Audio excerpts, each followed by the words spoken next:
Un EHPAD, c'est un établissement d'hébergement pour personnes âgées dépendantes. Celui de la possession existe depuis 1996, donc a été totalement rénové à partir de 2004, d'une première phase, et après en 2008. Et aujourd'hui, c'est un nouvel établissement avec une extension de 91 lits. Il y a 91 résidents avec une spécificité qui est l'UHR, unité d'hébergement renforcée, qui correspond au plan Alzheimer et donc qui reçoit des personnes avec la maladie d'Alzheimer un peu particulière. Sur ce service, c'est personnes de toute l'île. Tout est médicalisé en fait, tous les services, puisque les personnes sont dans la dépendance avec beaucoup de soucis de santé. Donc la partie médicale fait partie intégrante de la prise en charge et de l'accompagnement. Logiquement, c'est à partir de 60 ans.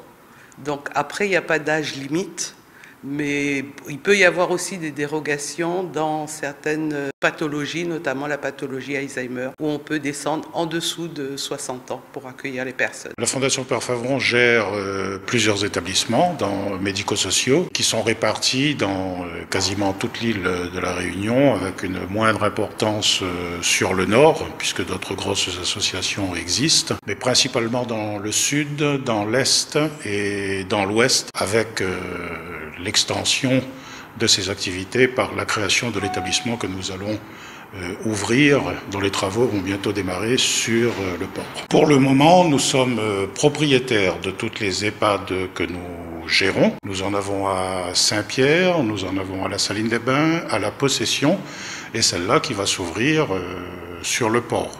Alors là, nous, bien sûr, c'est nous qui concevons les établissements et c'est nous qui les gérons. C'est la dernière ligne droite, mais il y a un certain nombre de chantiers à venir et puis des chantiers en cours.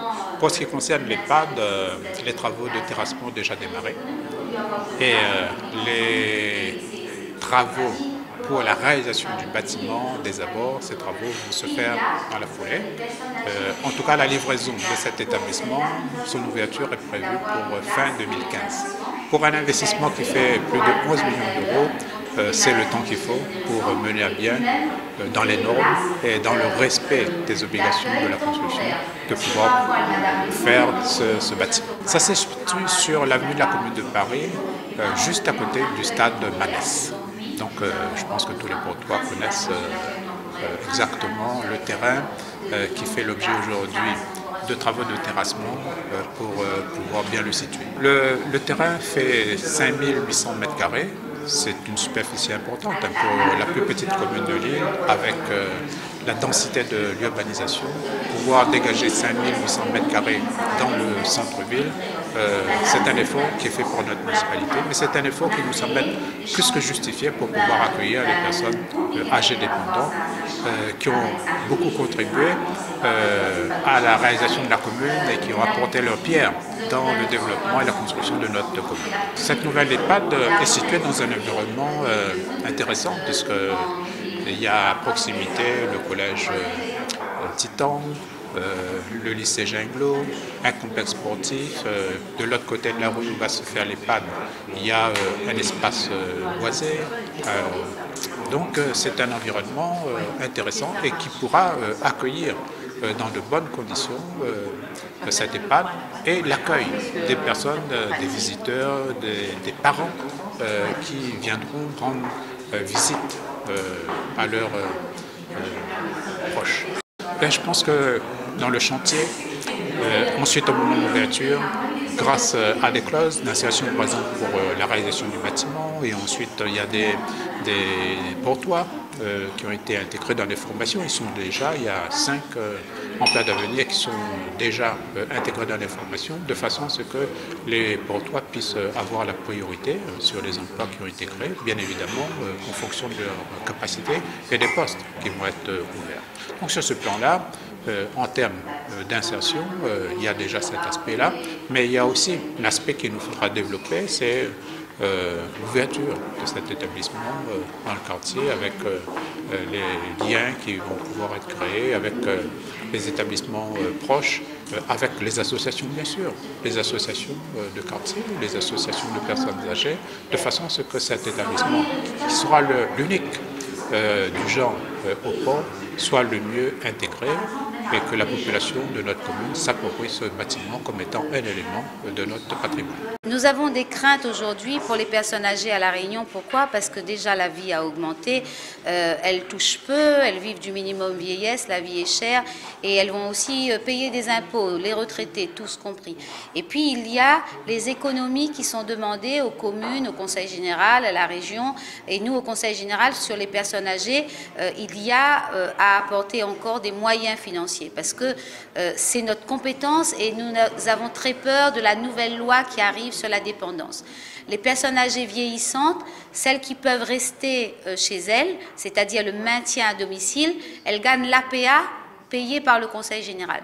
Mais cette APA, l'État ne compense pas. Nous payons 110 millions d'euros à peu près, l'État compense 22 millions d'euros, et donc si on nous enlève encore de l'argent, on aura du mal. L'idée que nous avons, nous, en tous les cas moi que je défends, c'est l'idée de défendre les vieux moons à La Réunion. Mais même le vieux moon que nous ça devenir un jour, parce que ça arrive vite. Et on se dit que les lois ne favorisent pas le maintien de la famille. Un bonhomme aujourd'hui ou un madame, s'il veut vivre avec sa maman pour aider, eh ben, il coupe à lui son RSA ou bien il faut impôts, il va comment se payer. Qu'est-ce que ça coûterait de faire en sorte que les gens qui ont des petits salaires, qui ont des minima sociaux, puissent rester accompagner leurs parents sans qu'on leur enlève quoi que ce soit? Qu'est-ce qui coûterait que de faire en sorte que quelqu'un qui vit avec son enfant et en même temps qui l'accompagne, qui l'aide à avoir une fin de vie dans les meilleures conditions, parce que toute la bande a envie d'être sa case tranquillement et partir tout doucement, et de faire en sorte que les gens n'aient point à payer la taxe d'habitation, l'autre enfant ils payent une autre taxe d'habitation. Il y a donc pour nous un vrai enjeu de société à La Réunion pour que les personnes âgées puissent vieillir dans des meilleures conditions, parfois avec les autres enfants. Combien de madame ils vivent tout seuls, les autres mamans ils vivent tout seuls, le garçon ils vivent tout seul. C'est tout cela le vrai enjeu de demain pour garder la cohésion familiale à La Réunion. J'arrête pas de dire et de répéter à chaque fois que je pars dans un ministère ou à Paris à l'Assemblée des départements de France que nous votons plein de dispositifs. Après, les gens, ils s'arrodent papier pour avoir le dispositif. Et donc, après, il y en a des fonctionnaires, il y a un bureau pour ce dispositif, un autre bureau dans ce dispositif, un autre.